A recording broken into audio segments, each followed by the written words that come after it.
Mula sa basurang materyales tungo sa proteksyon ng ating lupa, ang biodegradable mat ay higit pa sa proyekto. Isa itong simpleng inobasyon na may tunay na benepisyo para sa pagsasaka at kalikasan.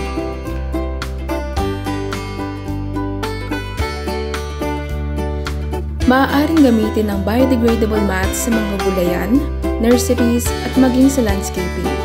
Ipinapatong ito sa lupa upang pigilan ang pag-usbong ng damo, mapanatili ang halumigmig at mabawasan ang paggulo ng lupa. Dahil gawa ito sa likas na materyales, unti-unti itong nabubulok at nagiging organikong pataba. Tumutulong sa mas malusog na paglago ng mga halaman nang hindi nag-iiwan ng basura.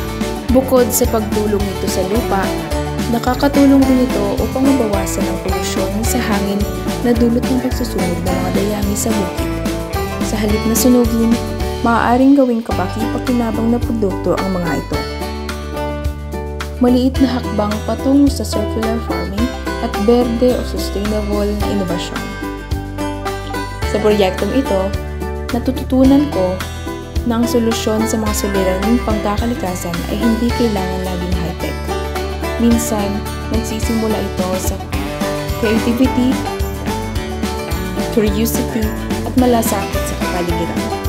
Bawat piraso ng basura ay maaaring magkaroon ng bagong silbi kung pipiliin natin makita ang potensyal nito.